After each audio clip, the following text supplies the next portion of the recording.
ඔයාට කවදා හරි හිතලා තියෙනවද අපේ ෆෝන් එක හරි කම්පියුටර් එක හරි පාවිච්චි කරනකොට අතපය හොලවන්නේ නැතුව හිතන මාත්‍රයෙන් විතරක් ඒක පාලනය කරන්න පුළුවන්ද කියලා? මේක දැන් තවත් හීනයක් නෙවෙයි. ලෝක ප්‍රකට ප්‍රකෝටිපති ඉලෝන් මස්ක්ගේ සමාගම මේක ඇත්තක් කරලා ඉවරයි. මිනිස් මොළයට චිප් එකක් සවි කරලා කරපු මේ විස්මිත පරීක්ෂණය ගැන තමයි අද අපි කතා කරන්නේ.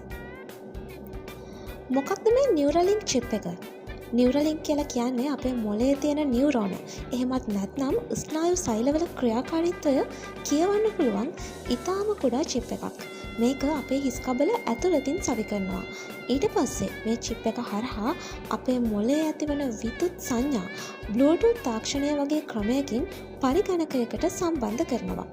සරලවම කිව්වොත් අපේ මොළයයි තාක්ෂණයයි අතරේ පාලමක් මේකෙන් හැදෙනවා. මීට කලින් මේ පරීක්ෂණය වඳුරන් සහ ඌරන් යොදාගෙන සාර්ථකව කළා. ඔයාලා සමහර විට දැකලා ඇති වඳුරෙක් වීඩියෝ ගේම් එකක් හිතෙන් පාලනය කරන හැටි. හැබැයි 2024 වසරේදී පළවෙනි වතාවට මේ චිප් එක මිනිස් මොළයකට සාර්ථකව සවි කළා. ඒ පුද්ගලයාට දැන් පුළුවන් Tamanගේ හිතෙන් විතරක් පරිගණකයක මවුස් කර්සර් එක එහා මෙහා කරන්න. ඇයි මේ වගේ දෙයක් කරන්නේ? ඉලෝන් මස්ක් කියන විදිහට මේකේ ප්‍රධානම අරමුණ වෙන්නේ අංශභාගයේ වැනි රෝගී තත්ත්වයන් නිසා අතපය හොලවන්න බැරි අයට නැවතත් ලෝකයේත් එක්ක සම්බන්ධ වෙන්න අවස්ථාව දෙන එක. ඒ වගේම ඇස් නොපෙනෙන අයට පෙනීම ලබා දීම සහ ස්නායු ආබාධ සුව කිරීමත් මෙහි තවත් අරමුණක්.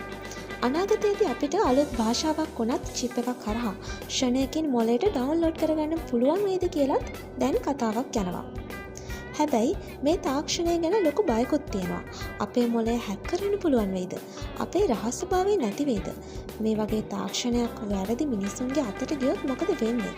මේවා ගැන තවමත් විද්‍යාඥයින් අතර ලොකු වාද විවාද යනවා. ඉතින් ඔයාලට මොකද හිතෙන්නේ? ඔයාලගේ මොළයටත් මේ වගේ චිප් එකක් දාගන්න කිව්වොත් ඔයාලා ඒකට කැමති වෙනවද? පහලින් කමෙන්ට් එකක් දාන්න. තාක්ෂණයේ මේ වගේ අමුතු තොරතුරු දැනගන්න. ඉතින් ඔයාලා මොකද හිතන්නේ? ඔයාලගේ මොළයටත් මේ වගේ චිප් එකක් දාගන්න කිව්වොත් ඔයාලා ඒකට කැමති වෙනවද? පහලින් කමෙන්ට් එකක් දාන්න. තාක්ෂණයේ මේ වගේ අමුතු තොරතුරු දැනගන්න අපේ channel එක අදම subscribe කරන්න. එහෙනම් අපේ ඊළඟ වීඩියෝ එකෙන් ඉක්මනින්ම හමු වෙමු.